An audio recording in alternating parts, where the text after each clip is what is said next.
It looks like I just want to make sure I have everyone's name who's here, but all of you have your name listed, so that's perfect. Um, so this will be posted up in Canvas for a recording if you want to view it later. And there'll be some other information on Common Ground Society in that post as well. Okay. All right. Well, let's go ahead and get started. And can you see starting the conversation? No, I see two black screens. Well, that's not helpful. Like this little sliver of Yeah, and there something. was a sliver in between. It was Oh, okay. Let's try this.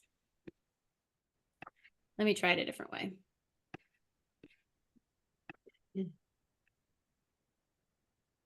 How about now? there you go. All right, fabulous.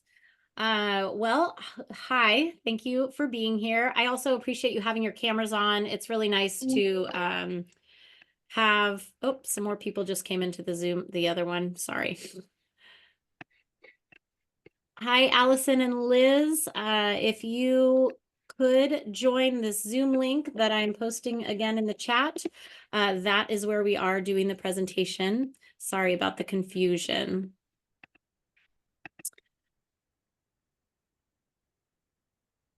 So I'll go ahead and start. My name is Larkin O'Leary. And I am Samina McGregor. And we are just two moms from Common Ground Society who go to local schools and community events and present about inclusion and acceptance while also supporting the local disability community. So we believe connection is the key to inclusion. So in this presentation, we're going to create a connection with you so you can get some understanding about experiences families might have before stepping foot inside your classroom or maybe a client that you may have. So I have two children, a 5-year-old named June Bell and a 10-year-old son named James.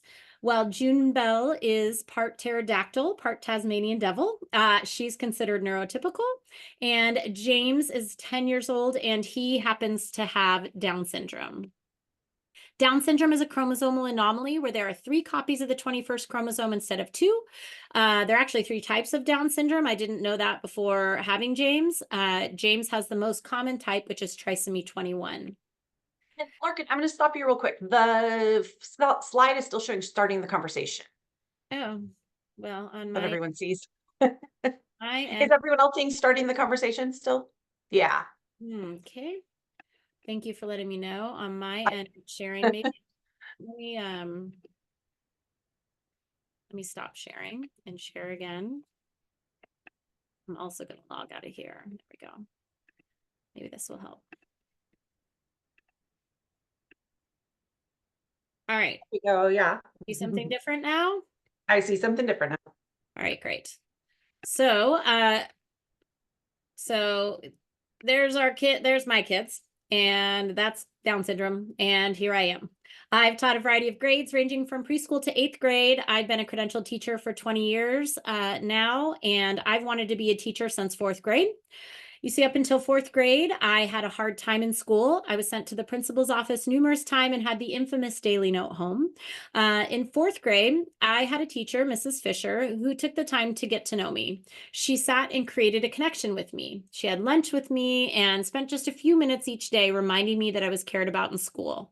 She didn't see me as that kid, but rather one who needed a little extra help to get back on track.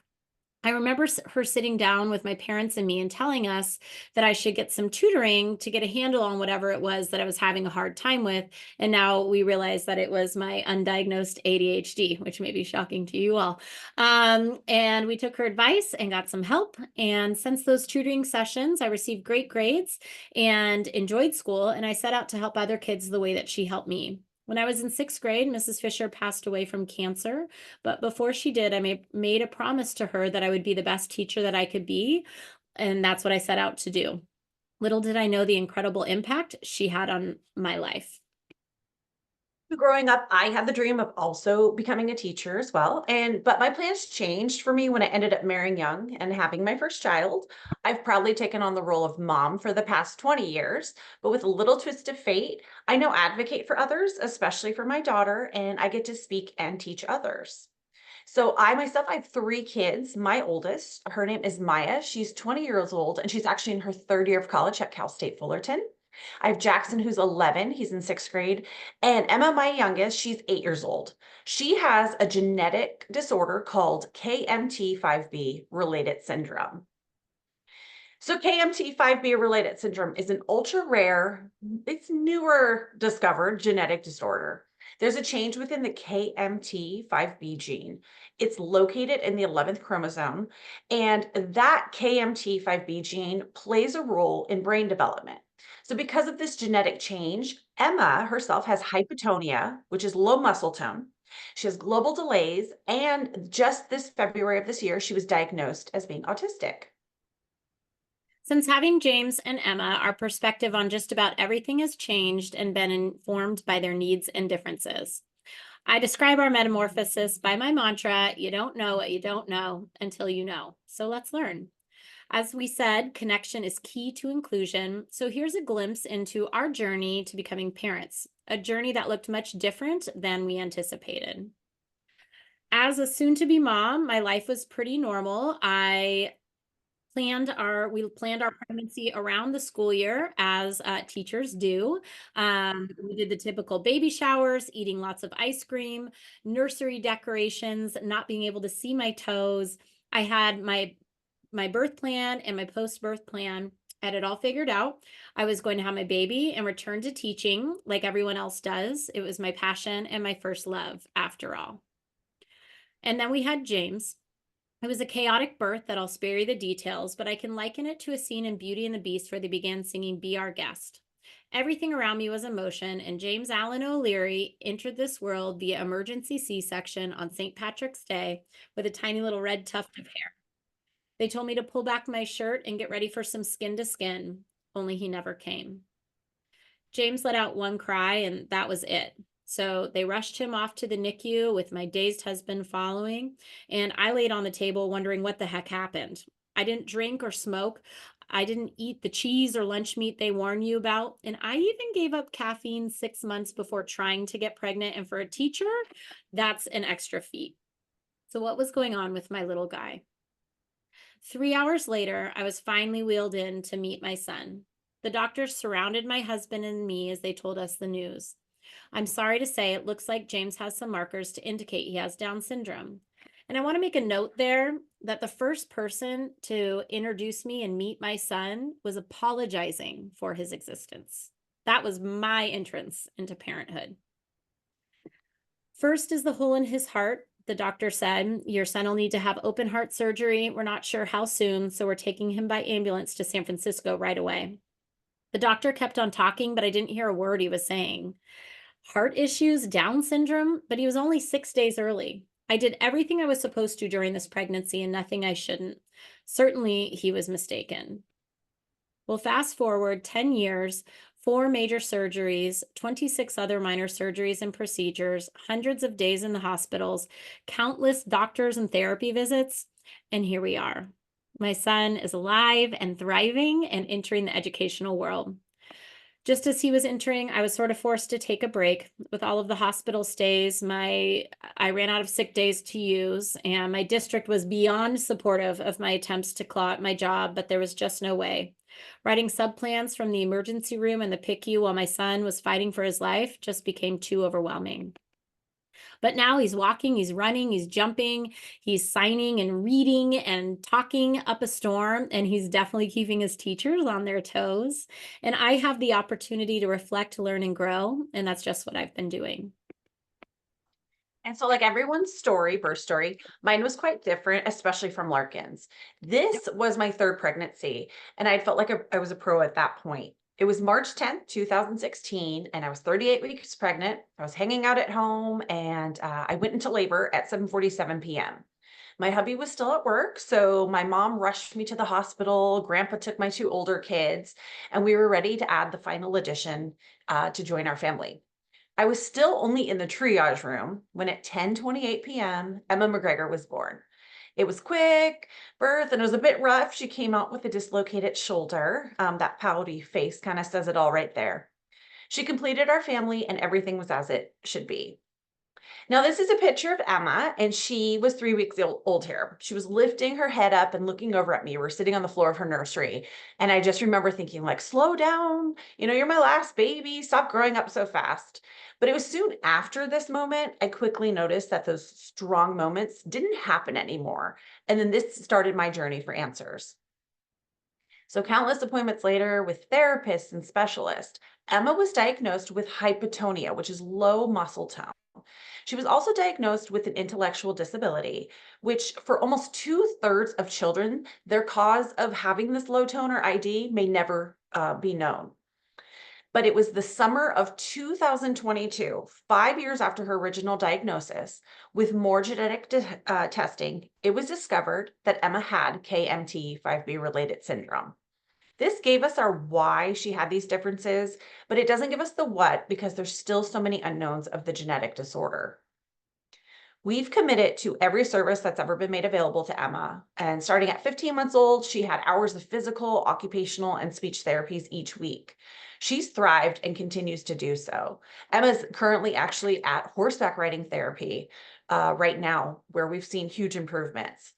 Emma has a positive attitude and she tries her very best at everything that she does. So I'm very proud of her resilience. She's proven she can do anything that she wants to. Today, here she is, she's super funny 8-year-old. She's entered 3rd grade. She's thriving in school and has made leaps and bounds. So our children are our inspiration to do these presentations in the community, in hopes that by listening to our parent perspective we just shared, you're able to understand that your families may be coming in with a wide range of experiences. We know that finding belonging for people with disabilities requires a multifaceted approach.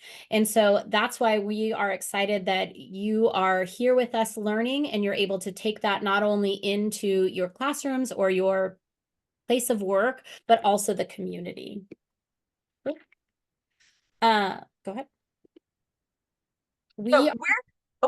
I thought you were telling me to go ahead. We are here to bridge the gap, and we're going to tell you a little bit about our organization and then give you the tools to help facilitate connection between students and reflect upon your own connections with students or adults, kids, teens with disabilities, or anyone you may perceive as different from you. Our goal with Common Ground Society is to shift the narrative of our society to help our community see that the strength that lies in our diversity. In doing this, our goal is to help create a more accessible space for our families and people with disabilities. Using our vulnerability and connection, we can help people see that our kids with disabilities are that. They are just kids. So they're going to be kids that are going to turn into adults who are worthy of accessible communities. And from the days that our lives were turned upside down to now, we know that support is strongly needed in Sonoma County for families, all families who have differences. This is why Larkin was a co-founder of Common Ground Society. We're a place where parents and families can find other families who have traveled on a similar path and are able to ask questions and find resources within Sonoma County. We want to let families know that they're not alone, despite sometimes feeling that way in this life. So how I found myself the executive director of a nonprofit from teacher is somewhat of a story. Due to my son's medical needs, I had to take leave and eventually resign from teaching. So I was thrilled when my son's preschool asked me to come in and do a presentation with the other co-founder, Jessica Hunter, for World Down Syndrome Day. We came and did a presentation, and the Press Democrat came and did a story on it. All of my teacher friends asked us to come into their classrooms and do presentations, but there were too many classrooms to present to. So we tried our hand at whole school assemblies, and lo and behold, it was a hit. We have been booked for 5 years solid. And we also have created virtual presentations for all of the different people who want us to come to their schools all over the United States. At the same time, we were looking for local support and families who are traveling a similar path. Although my son has Down syndrome and there's an incredible Down syndrome community here and everywhere, I was dealing with something very different. James had 30 surgeries, hundreds of days in the hospital. He came home with a G tube and on oxygen. None of my friends who had kids with Down syndrome were going through that. So I created a small Facebook group of about 30 people who I had met in the hospital and friends who had kids with any sort of hard left in parenting. That group on Facebook, we started meeting up for donuts and discussion, and then we started having small family play dates. And now here we are. In 2020, we incorporated into a 501c3 and developed our mission and vision statements. We have presented to all of these amounts of people in schools and community events, including Sonoma State, Dominican University, California SELPA, California Early Childhood Special Education Conference, Kaiser Grand Rounds, PTAs. We always say anybody who will listen. Support for local families means we support anyone who's been thrown a hard left in parenting. We have over 117 different diagnoses in our group. Families whose children's diagnoses are common, like speech delays or autism, or even more rare diagnoses, such as Cornelia de Lange syndrome. There is ones who have genetic disorders with deletions, Dravet, and even a few one-of-a-kind diagnoses. We have 10 touch points throughout the month. We have family meetups, dad meetups, moms, caregivers coffee, sibling shops for siblings who are the sibling of someone that is disabled, for them to come together and have a space. We have a 5 and under group. So all of these different groups to come together and just connect with one another. We also offer seminars to connect people with resources, and we offer welcome letters and bags. This letter is designed to reassure families that they're not alone and that we're here to support them and welcome them when they are ready. Also offering hospital stay bags if someone has a long hospital stay, giving them comforts that they could use inside the hospital, letting them know they have support behind them. So as a teacher prior to having my students, I hate to admit that I wasn't the best teacher to all students. Don't get me wrong, I spent many 14-hour days, weekends and evenings after those 14-hour days trying to perfect my passion. I loved creating challenging curriculum that keep my kids engaged. I loved all of my students, and I truly wanted what was best for them. I took all the professional development offered and attended many conferences. I thought I was doing a great job, and I even won a few awards, but looking back, I realized where I went wrong. I had a different mindset. I didn't understand inclusion and how it could possibly work. I'm just one teacher, I'd think. How in the world am I supposed to reach those students that are way above grade level while also reaching those that are so far below? How do I manage behaviors that I don't understand? And shamefully, I'll admit that my mindset was those kids belong over there. The passion was there, the love of kids and learning and teaching was definitely there, but my training was not, and our system wasn't set up to support me, even if it was. I'd be overwhelmed when I'd find out 2 weeks before school started that I'd have a kid with special needs, and I was scared as hell. I mean, how can they expect this of me? It just doesn't make sense for a high achieving student to be in the same class as a student with Down syndrome. They're so different. But now I ask the question, are they really? Let's be honest, all children are different. All people are different. I don't believe there is another person on earth with the exact same strengths and challenges that you have or I have. There is no normal. It's a myth we need to dispel to be able to reach all of our students, because it is possible. It's possible to reach a multitude of learners if you're able to figure out what motivates them and their learning style. And this can seem like an overwhelming task when you have 20 students, let alone 30 or 180. However, if teachers are appropriately trained and supported to teach our ever-evolving neurodiverse population, success can be found for them and neurotypical children. As an educator, I loved each and every one of my kids, but I didn't have these skills. I desperately wanted success for them and all of my students and myself, but I didn't know how to attain it. I didn't realize when I got the news that a child had autism, it wasn't a one-size-fits-all approach. Each and every child is unique, with or without a diagnosis. Every child learns differently. And this is one of the reasons we really like this drawing of the autism spectrum, because we often think about autism as more autistic or less autistic, and a linear thing.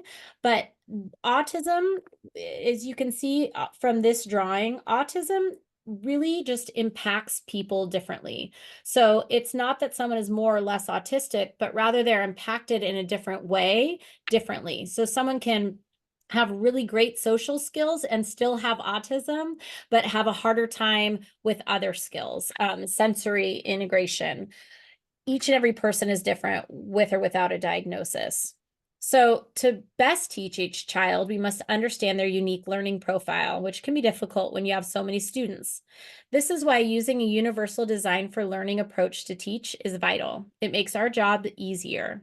Our friend Shelley Moore describes it perfectly in her video. So let's see if this will play. Hi, my name is Shelley Moore, and I'm a third-year PhD student at the University of British Columbia in Vancouver. As Canadians, we have a reputation for finding and embracing the strength in our diversity. This value, however, hasn't been reflected in our classrooms, which still segregate students by ability, especially students with developmental disabilities. There's a gap in our understanding about what we know inclusive education to be philosophically versus what we understand and the importance of understanding inclusion in our practice. This is the question I'm trying to answer in my research. It's how can we find the value in the day-to-day practice in our classrooms in terms of inclusive education? So how am I going to explain this to you? Now I can sit here and try and describe this, or we can have a little bit more fun. Why don't we go bowling?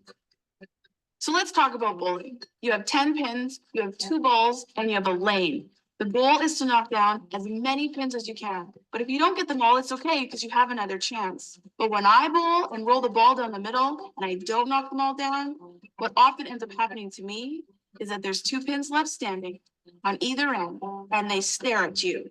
It's the 7-10 split and it's the hardest shot in bowling. How is bowling like teaching? The ball was the lesson, the pins are the kids. We aim for the middle, we do the best we can. The pins that are left standing, we often have another chance to kind of get to them. But at the end of the day, those 2 pins that are staring, looking at you are kids who need the most support and are kids who need the most challenge.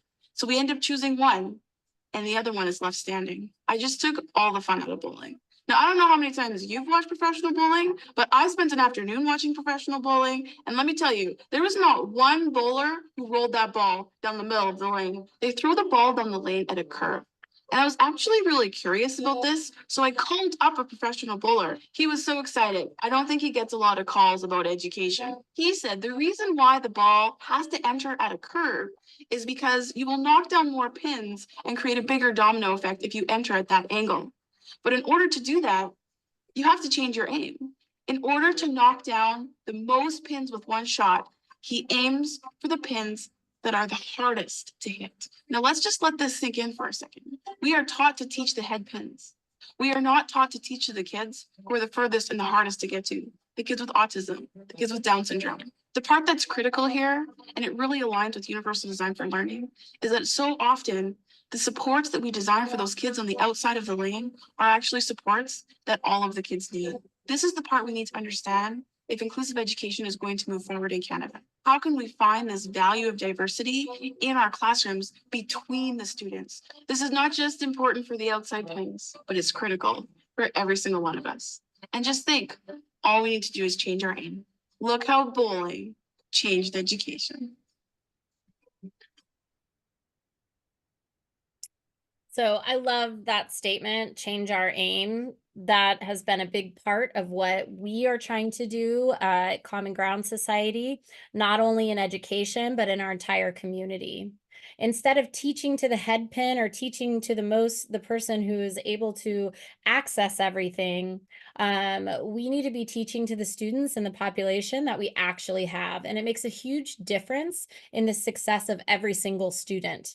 So universal design for learning is based on 3 principles: providing multiple means of engagement, which means stimulating their interest and motivation; multiple means of representation, which means presenting the content in a variety of different ways, and then providing multiple means of action and expression, which means giving students different ways to express what they know. For example, my son James, when he was in first grade, his teacher was assessing his sight words, and the teacher handed me the packet of sight words and says, you know, James doesn't understand any of these sight words.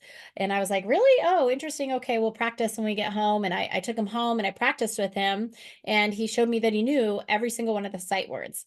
And so I went back to the teacher and I said, you know, how did you assess his sight words? Because I'm seeing that he knows them, but you're saying he doesn't. Like, let's figure out the, you know, how we can do this, work together on this. And she said, well, he can't say them. And I said, well, he can't talk. So what you're assessing right now is his ability to communicate. You're not assessing his knowledge of the words. And so we worked together and we talked about a way to be able to understand that. And what they did from there on out was put the words on a table in an array, and the teacher said the word, and James picked up the word that she was saying, showing that he knew which word was which. And that was just shifting it a little bit to be able to assess him and meet him where he was at. So prior to having James, I already did a lot of these different things, which I'm sure a lot of teachers do, but it's a good reminder. So universal design of learning can be described by the curb cutout analogy. On any given sidewalk nowadays, you can see these curbs, they're cut out and they allow for people in wheelchairs to get around more easily. They have that cutout with the, bumps, bright yellow. In 1972, this cutout was made specifically for people with disabilities to allow access. And as wonderful as that is, those curb cutouts, they ended up helping so many more people than just those that were using wheelchairs. Maybe a mom with a stroller, skateboarders, people walking with luggage, bikers, runners. There's an endless list. And so this simple modification that allowed access to people using wheelchairs in turn helped so many others. And this is just the same with workplace and life. How one accommodation for someone can easily translate to helping so many others. Regardless of diagnosis or not, we all learn in different ways. So why wouldn't we try and accommodate all of those different learning styles? When I brought my son into TK and talked about the supports he might need, like visuals, a time timer, or a sturdier stool for toileting, his teacher said, oh, all students would love that. Just further proving that with each request I had, it really benefited all of the students in his class in various ways. And if you've already started curriculum and planning like that, you don't need to change your entire curriculum now, but rather start adding visuals to a lesson, start adding a time timer. As the days and months and years go on, adding a little to each creates a ripple effect where you'll be able to meet each unique student where they're at. As we've said, connection is the key to inclusion. Having our own children with disabilities, it's taught us there's so much more to kids than their diagnosis. It's taught us to look past our unconscious bias and get to know the actual child. Getting to know each child on a more than an academic model helps in so many ways. First and most importantly, creating this connection, it's going to let the student know that you care about them. And when they know you care, they're more likely to try harder. Not only that, but they're also going to trust you. Connection is the key to inclusion. Second, you learn how they learn, what helps set you up for universal design for learning. Lastly, you are the adult that other students will be looking to as a model for how to interact with our students. We realize it can be a scary or uncomfortable experience, but we promise it does get easier with each interaction. So prior to meeting the multitude of families who have kids with disabilities and disabled humans, we sat with our own unconscious bias that believed the myth that people with, such diagnosis here, they have this commonality.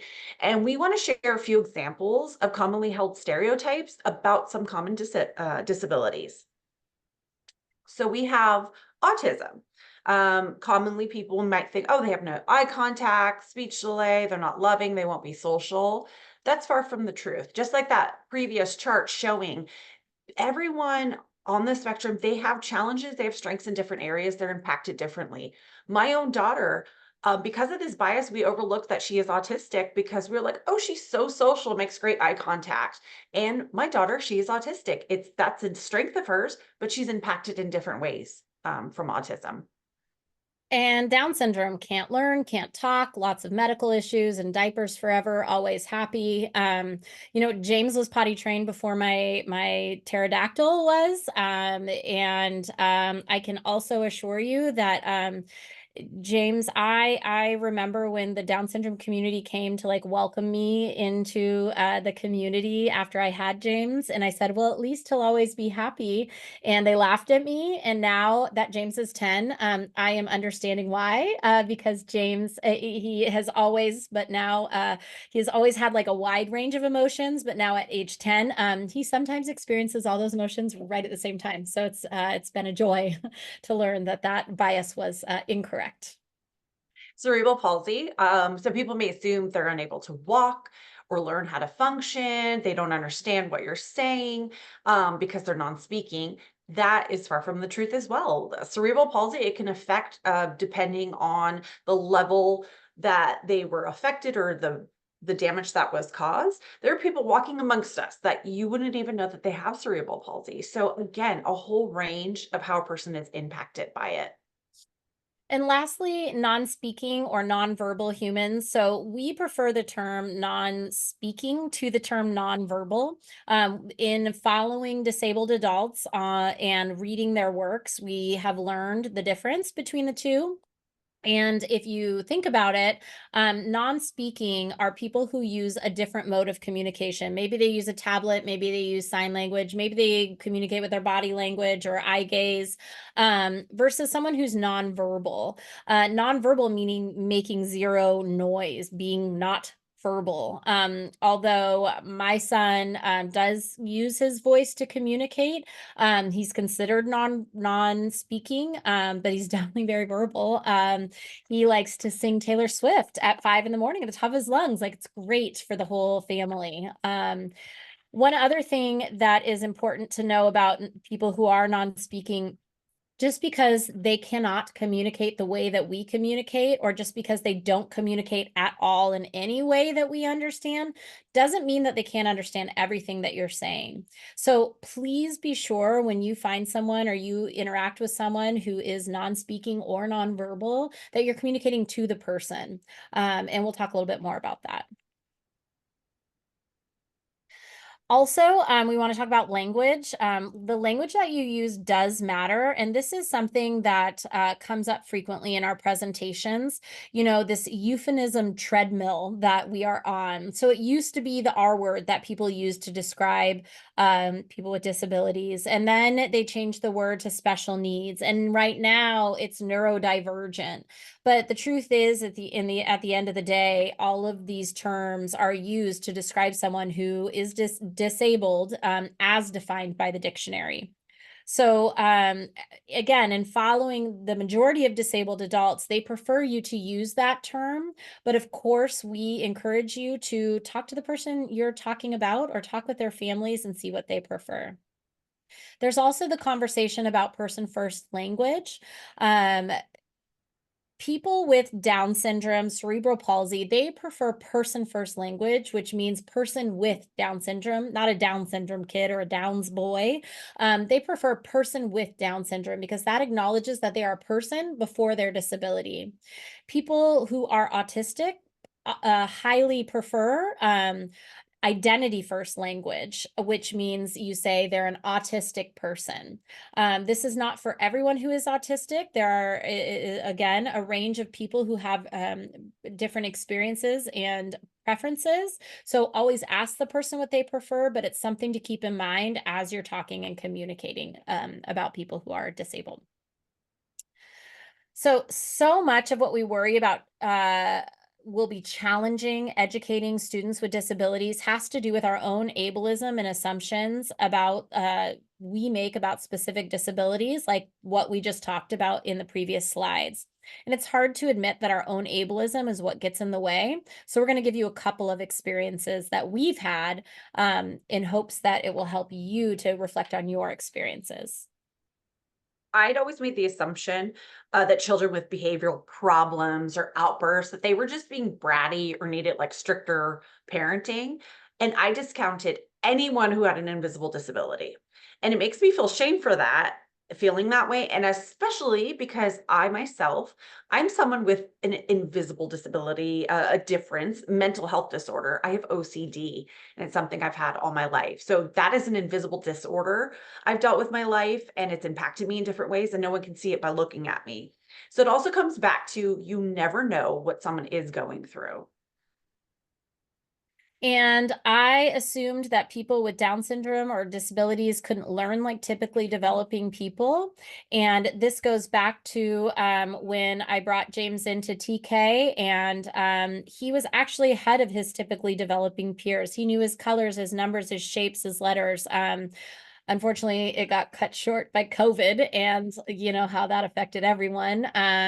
But James is in 4th grade. He's fully included in his class. He's learning to read and do math alongside his typically developing peers. It may look a little bit different, but he is continuing to grow and learn every year. Here's an example I have in education. When I was teaching 5th grade, I had an autistic student in my class. He was brilliant beyond brilliant, and he was an auditory learner. And the lessons I was teaching, he already knew and was able to take in what he didn't know just by listening. But in my mind, I thought he really had to take notes, like the rest of the kids. In my mind, I thought, why should he be any different than the rest of the kids? If he wants to be fully included, I'm going to treat him like anyone else. He shouldn't get away with just drawing during note-taking time. And that was my own ableism, not understanding that that was to meet him where he was at. Had I taken the time to meet him where he was at, we likely both would have been a little bit more successful. Teachers are the adults in a school setting who are in the place to facilitate interactions between students with disabilities or differences and other students. And we have some examples here of questions we've been asked when we're presenting about acceptance and inclusion to elementary schools. Answering these questions can sometimes feel awkward or hard, but the way that you can answer them if they're posed to you, especially if it's in front of our kids, can be really impactful. So we want to talk about how we could answer these. So we've had kids say, "Oh, why can't they talk?" We like to discuss about how hard actually being able to verbally communicate is. There's a lot involved with it, from the motor planning of it even, and the muscles in your mouth. And so we have different forms of communication, and that's okay. And we kind of talk about the different forms of communication as well. Why do they look different? We have kids look around the classroom and realize that we all look different, and and sometimes people with disabilities have something in their genes that make them look similar to other people who have that same disability. But in the end, we're all different, and that's what makes our world a beautiful place. So why are they doing that thing with their hands or making that sound? So we do review kind of what stimming is for someone, but we also relate it back to, we all have different ways that we like to calm our body, whether it's twisting our hair, tapping our foot, something. But just saying that someone might have a more visible way of relaxing and regulating their body, and that's okay. We even do great exercises to show, making noises to show how the vibration in their throat, and they can experience that and maybe have a perspective of why someone might do that. How come they're wearing a diaper? Well, some people are able to use the bathroom, some people are able to use a toilet, some people aren't. Simple as that. We don't really talk about going to the bathroom. And then the thing, why are they wearing a thing around their neck or a chewy, or what are they chewing on? So in the picture with James there, he has, it looks like a green D right there. That is a chewy. It's for that oral stimulation. People bite at their nails, chew on their sweatshirts. So it's oral stimulation for someone, another way to relax their body and regulate them. So thinking about ways, it's just a different way for someone to calm their body and keep themselves, get that stimulation. Why are they weird? Why are they acting weird? What's wrong with them? These are all questions that we just rephrase. you're asking why Johnny's doing that with his hands. Oh, you're asking why he's making that noise. We try and make sure that kids do not feel shame for asking questions, because generally kids are coming from a good place and they do wonder. And so allowing them the space, but then helping them to understand the best way to ask questions. I've even had to do this with my own daughter. And then the last one is, why does Johnny get to do that and I don't? In my 8th grade class, even before having James, I had a poster in my classroom that said, everyone gets what they need, not everyone gets the same. And that is what we talk about. Well, you're able to do this without a break. You're able to do this without that. That is one way to be able to work around that. We also demystify things like fidgets and my son's AAC device, allowing kids to look at it and know what it is, because oftentimes it really is just oh, okay, and kids will move on. So do you have any questions, or are there any questions that maybe you've been asked in a setting and you weren't sure how you could answer it? Anyone? I've definitely been asked, why does X get to do that and I don't?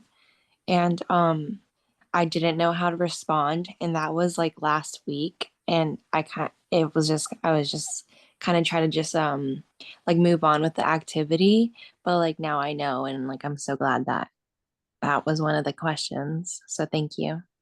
Great, Good. wonderful. Thank you for sharing.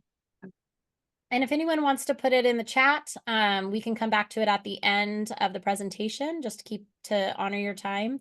But feel free to write questions in the chat. We'll have a couple minutes at the end to answer questions. So this right here, this is our framework for how we ask school age students to ask, and it's a challenge that we have them take.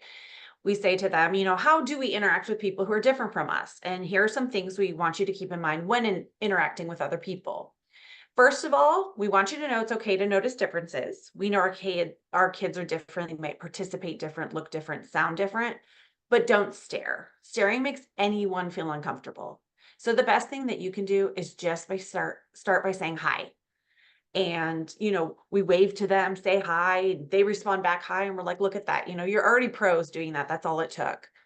So you can be the one to say hi, just to say hi and introduce yourself. You can be the one to ask questions to find similarities. Someone maybe, oh, you have that sports team. I love that sports team too. These simple questions to make connections. Now, what if the person can't or doesn't respond? And that's okay. They usually have someone there who can help them, or maybe they have a different form of communication. Even if not, we are certain that they appreciate being noticed, because we all like to feel like we belong. And finally, you can be the one to stand up. If you see someone being left out or bullied, invite them to join you. You can be the one to make someone's day. So when we spend all of this time talking about mindset, we sometimes hear the frustration. Well, obviously I'm on board, but there's so much more that needs to take place in order for all of this to work. And of course, believe me, I am frustrated by this also. But this right here is how we think about the bridge to inclusion. In our inclusion bridge, mindset is the keystone. All of those other pieces are super important too, but mindset is necessary in order to keep the pieces together. And luckily, our community is working really hard to get these pieces in place. Our County Office of Education now has some universal design for learning practices. We have inclusion specialists popping up. It's really amazing to watch the support grow. There are also people there that can help you, occupational therapists, speech therapists, physical therapists, all of these people, school counselors, psychologists, all of these people can help you to problem solve the best way to support your students in your class. You are not alone in this venture. So we are here for any diagnosis, and we hope to link arms with you to create a more inclusive and supportive community here in Sonoma County and beyond. The one thing that Common Ground Society and you all have in common is that you're striving to improve the lives of the families that we serve. And we know that when school or the community is not a safe space, it affects person's ability to focus and make progress in life. So feel free to reach out to us. We will put in the chat. I'm going to go ahead and unshare at the moment. And we'll put in the chat our website and our social media for you to reach out and email. Anytime you have a question, whether it's this year or next, anytime, feel free to reach out, and we're happy to help you problem solve or work through anything that you may be going through.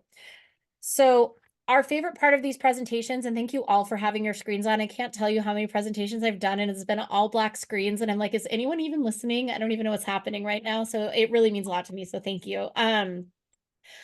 Our favorite part of these presentations is the questions.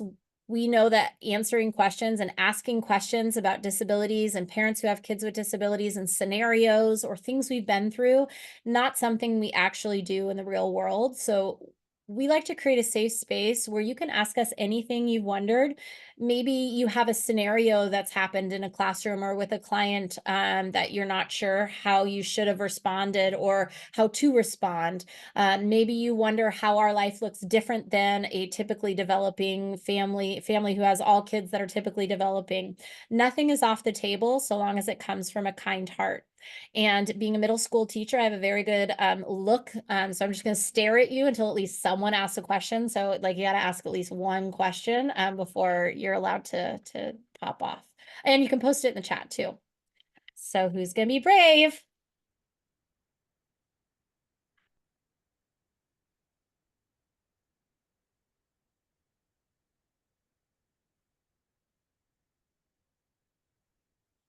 I have a board meeting in 7 minutes, so Maybe I'll start by modeling a question. I love As that. instructor, there we go. I'm wondering what positive experiences you've had with maybe teachers or just school personnel in general that you really wish that all parents had. So something that really should be emulated. Yes, Mina, do you want to go first?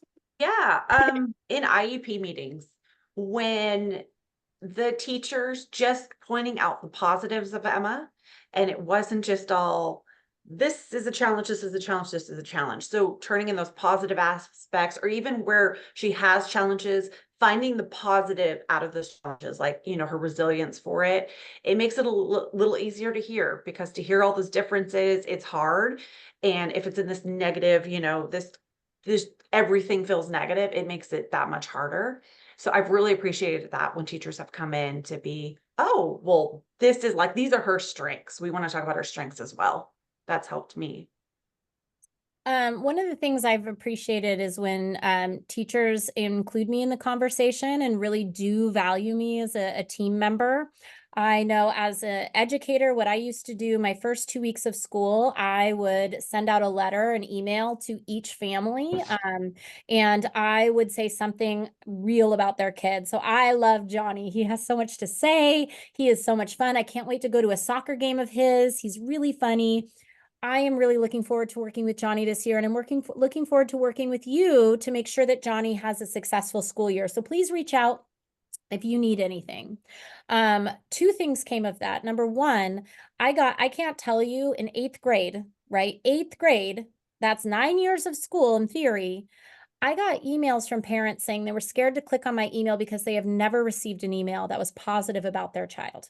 So be the person. You don't know, like you could be the only person that has reached out to a parent and let their kid feel, or let them feel like you've seen their child for who they are above and beyond a problem.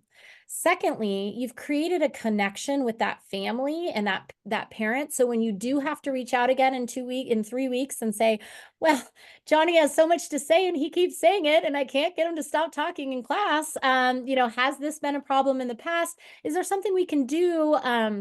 You know, is there something you found that works? Like, how can we work together to make sure that everybody can participate in class? That way you've already established a positive connection with the parents, and they know that you see their kid, which is just such an important part when you're dropping your kid off for 6 hours a day to strangers, right? Knowing that they see your kid as a kid, super important. Great question. Anybody else? To clarify, you said when we're speaking of people with Down syndrome, and to it's different than when you're speaking of people like people that have autism. Yeah, Like so they would identify different, like they would use the name or the diagnosis. Can you clarify that, please? yeah, thank you so much for asking. So we do a lot of following of adults and teens and people who share about their disability, their experience, their lived experience with disability. And what we found to be the most true is adults with autism or autistic adults prefer to have what's called identity first description. So they would say they're autistic adults. Whereas someone with Down syndrome or cerebral palsy, they prefer to be a person with Down syndrome, a person with cerebral palsy. And so that's called person first language.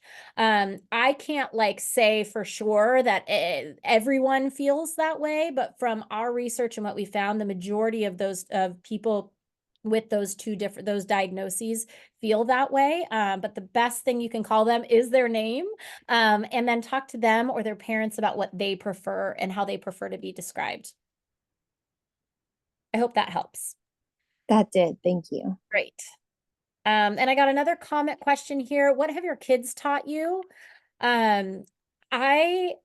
So my whole life has changed because of James. I thought I was going to be a school teacher for my entire life. And that was like my plan. I was going to die in my classroom because I love kids so much. It is my like everything. But the one thing that James has taught me is that all kids are just kids. Whether they can talk, whether they can walk, whether they move, anything, every single child is just a child, and it's someone's child, right? And so when you get a CUME file, when you get a word of mouth that someone is coming into your classroom and maybe they have really hard behaviors and it feels overwhelming, take a step back. And this is what James has taught me, is to take a step back and get to know that actual child, get to know the family, and find a way to connect with them, because that whole everything that we've talked about tonight is what James has taught me, that connection is key to inclusion. And there really is no other, and this is like for our entire community. It's not just in education, but it's so important to connect with people and get to know people above and beyond their diagnoses. For me, a big thing was Emma just really brought me to the realization, as parents, we have these visions of what we want our children's lives to be like. So I know I had grief of thinking like, oh, maybe she won't experience this or this. So Emma helped me get there real quick to understand, like, I didn't have control of that. And she was on this journey and I had to take it as it was. And that is what it is. And we move forward with it. And then, as my oldest got older at 20 years old, I learned real quick that their lives are going to look so different than what's in my mind. So Emma helped me come to that realization. It actually helped me with my older daughter when she's taking a different path, to be like, okay, like this is her journey and I've done what I can to make her independent and just support her behind it. So Emma brought that to me a little sooner.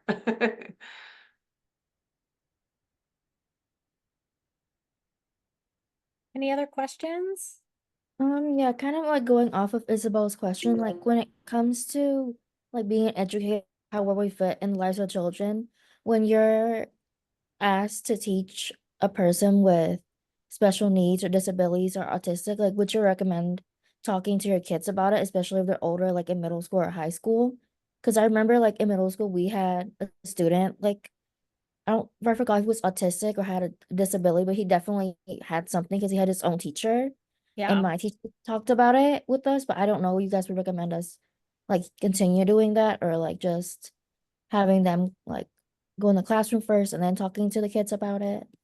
That's a really great question. And that really comes down to privacy laws. So if there are parents that don't want anyone to know their child has a disability, and you can't talk about it. You can't specifically talk about, well, Johnny has autism, and so this is what we can do to support him. However, what you can do is there are a lot of books out there. There are books on differences in visible.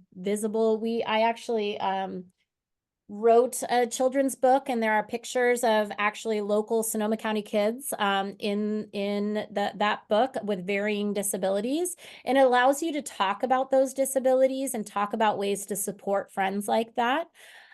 We also do school presentations. So we have pre-K all the way to high school presentations. We have 3 elementary school presentations, 2 middle school presentations, and then we've just developed actually a free high school presentation. We have a grant this year to share our high school presentation, where we have talked about belonging. We interviewed high schoolers, local high schoolers are part of our presentation, and talking about belonging, not just as focused on disability. It talks about that, but it also brings up a good point about belonging and how, like, in elementary school, for the most part, you can say, what's your favorite color? My favorite color is purple. Great, let's be best friends. But then there's that weird like switch in like 4th or 5th grade, right? Where it's like, oh, you have on a ugly sweater, I can't be friends with you, right? And like, why do we do that? And our presentation helps the high schoolers to really focus on that. But you can have, larger conversations and classroom community present conversations about how we respect each other and talk with one another. And books are just a great way to take the focus off of an individual student. And Robert, I don't know if you have any other like comments about that as working as No. you do. I mean, I think you covered it in the school. The first thing that popped in my mind was like privacy laws. Like Yeah. you can't just, so Yeah. I like what you're saying about, you can have these even if you don't have a child with a disability in your classroom, you can still have those conversations. Thank you for asking. Great question. Mhm. I have all my board members are out there. They're staring at me because I'm supposed to start this meeting 3 minutes ago. So I'm going to have to go do that. However, I've put all of our information in the chat. We're always looking for volunteers. We are always looking for people to come play with our adorable children and volunteer in a variety of ways. Internships as well as AmeriCorps members, which we have one from Sonoma State this year. We had 2 last year from Sonoma State. So if you're interested in any of those opportunities, please reach out. And thank you so much for coming. Thank you for being active participants, and thank you for inviting us. Thank you both. I appreciate it. Absolutely. I will download this video and then I'll upload it to YouTube and make it a private link for you that will, expire at the end of the semester for your students to be able to watch. Okay. Perfect. All right. Thank you very Thank you much. so much. Have a good great evening, evening. everyone. Thank you.